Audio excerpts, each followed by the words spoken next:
Today I cover weeks 3 and 4 of my client Vivyen's cut and talk about many of the benefits of a double refeed approach.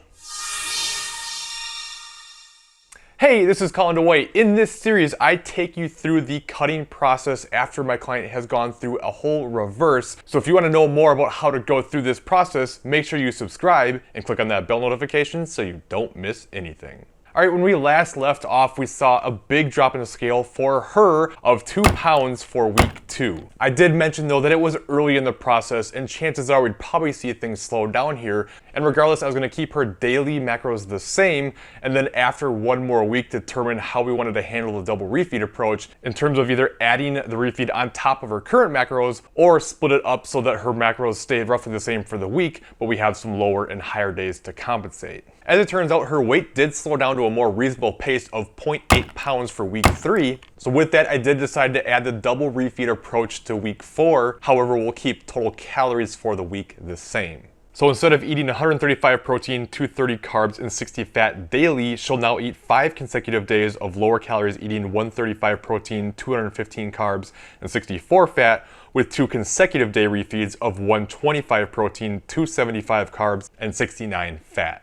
Now you may be wondering why the protein is lower on the higher calorie day, and that's because carbs are protein sparing, so you don't need as much protein when carbs are higher, and I like to try to get a little bit more carbs during the refeed to help with performance and some other things. And the reason for going to a double refeed or a consecutive day refeed instead of doing a single day refeed is because this is where you can get more of the hormonal and metabolic benefits from the refeeds. Plus, while research is just starting to emerge on this, it does appear that you're better able to maintain muscle mass taking this approach as well. Not to mention, it's just nice mentally to have a couple days of higher calories to eat, and while a single day refeed will give you that mental benefit and do some things like increase glycogen storage so you can have some improved performance for a little bit, it doesn't appear that a single day gives you the hormonal and metabolic benefits that a double refeed does. Now, if you missed the first video in this series, I talked about why I don't go to a double refeed approach right away and stay with the same macros daily for a while, and that's because I have just found that it seems like the high day calories in the earlier stages of a cutting phase oftentimes seems to work against fat loss. So while down the road these high days tend to help more, in the earlier stages I find it's best to avoid it. So I like to wait at least 2 weeks before implementing a refeed, unless mentally I just know that person will not be able to handle sticking to the lower calories without having one higher day to look forward to.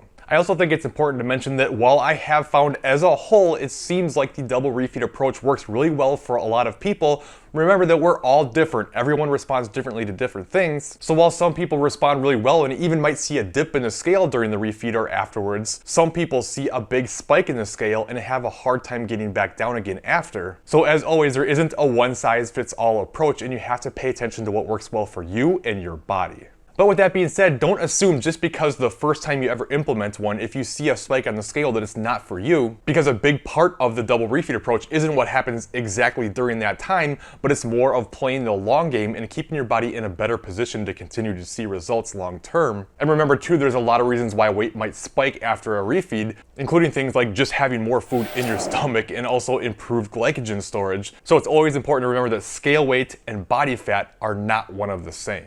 And this is why we look at averages, not just weekly, but over time as well, but I'm getting ahead of myself. Anyway, moving on to week 4, Vivyen not only didn't lose any weight this week, but she actually gained a little over 1/10 of a pound. But that said, based on her feedback, there was a lot of potential reasons why her weight may have been more elevated than usual. And these are things you always need to consider instead of freaking out that the scale didn't move. She mentioned that she had several dinners where she had much more sodium than usual. She had a really busy week and her sleep suffered more than usual. She mentioned that her period will be starting soon. And she got sick with a sore throat and was put on medication, and one of the side effects of that medication is water retention. So because of all these things and the fact that it was the first week without seeing a change on the scale, I didn't want to make any changes this week and just hold off for another week and see how things go the following week. Some other feedback she gave me was she did start noticing that she was feeling a little bit weaker, especially in some upper body movements, such as the overhead press. But she also mentioned that she noticed improved performance over the weekend from the double refeed she had over it.